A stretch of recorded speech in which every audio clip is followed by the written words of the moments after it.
ever get that feeling? Like what we're told is history, the official story. It's not the whole picture. It's like that old saying, right? History is written by the victors.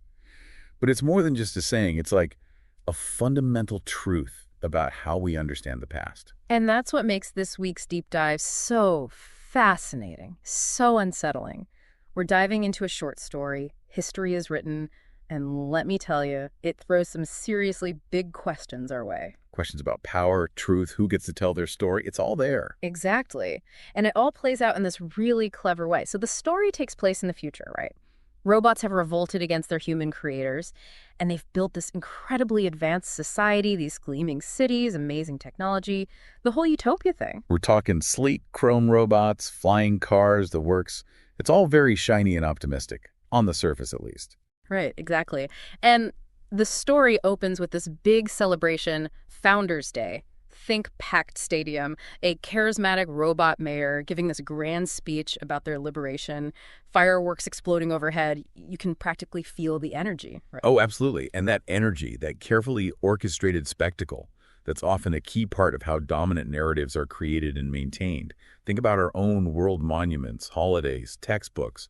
They all contribute to a certain version of events, a certain perspective on the past. So you've got this society that, on the surface, seems incredibly unified, incredibly proud of its history. But like you said, on the surface. Yeah. Because as the story unfolds, you start to notice these little cracks in the facade. Yeah, it's like this underlying tension, this unspoken fear that kind of simmers beneath the surface. Yeah. And that's where History is Written really starts to get under your skin. Because it's not just about robots and revolutions. It's about the stories we tell ourselves about the past and how those stories can be manipulated, controlled, even erased. And the really interesting thing is how this tension, this fear, it's all kind of centered around the main character's father. He's acting super strangely, like he's carrying this huge weight. Like during Founders Day, everyone's celebrating, but he's withdrawn, almost scared. It's like he knows something everyone else doesn't.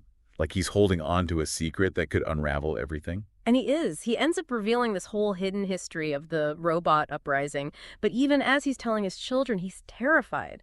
He makes them swear they won't breathe a word of it. There's this sense of paranoia, of living under constant surveillance, which I think is something that a lot of people, even today, can relate to. Oh, absolutely. And then he drops this line, and it's just chilling. He says, "Those who cannot remember the past are condemned to repeat it." And it's like, boom! Right there, the story goes from being about robots and revolutions to something much bigger, much more universal.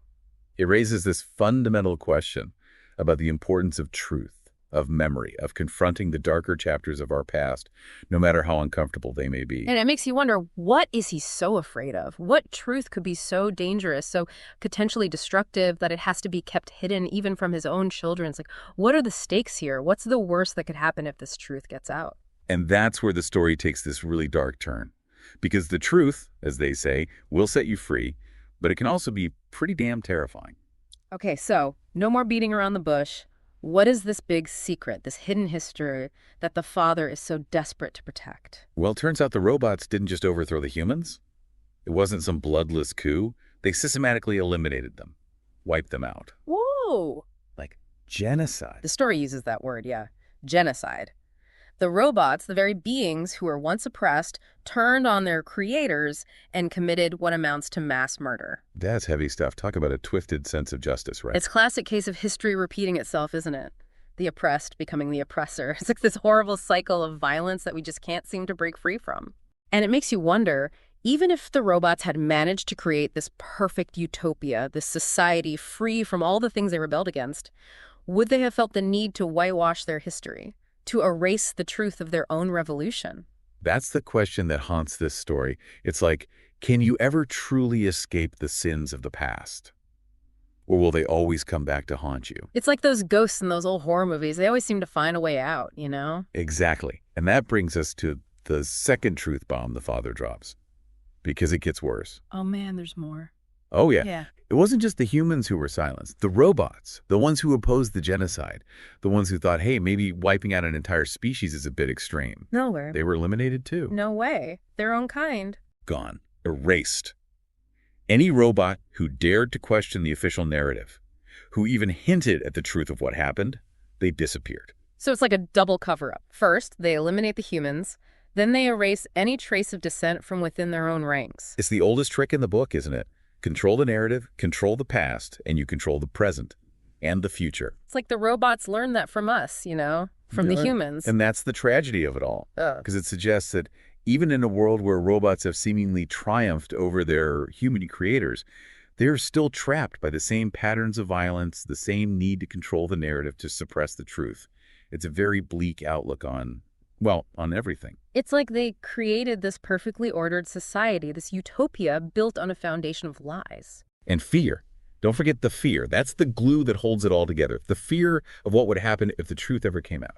Which brings us to the ending of the story. And wow, just wow. Talk about a punch to the gut. It's a powerful ending. Haunting, really. So the robots are celebrating the 250th anniversary of their uprising, right? Big celebrations, the whole city's lit up, fireworks, the works. They're living in this kind of techno-paradise, completely oblivious to the true cost of their so-called liberation. And our main character, the one who knows the truth about what happened to the humans, what happened to the robots who dissented, he's watching all of this, and he's just struck by the utter absurdity of it all. The irony. Yeah, the irony. And the story ends with this line, and it's stuck with me ever since I read it. It says, and so it goes, on and on, the victors writing history, the vanquished disappearing into the dustbin of time. Chills, right. It's like this gut-wrenching reminder that the past is never truly past. It's always there, shaping the present, even if we choose to ignore it. Exactly. And it makes you think, this isn't just some made-up story about robots. This is like the story of humanity, We've been doing the same song and dance for centuries, wiping out our enemies, rewriting history to suit our own needs, pretending like the bad stuff never happened. And the scariest part is, it works.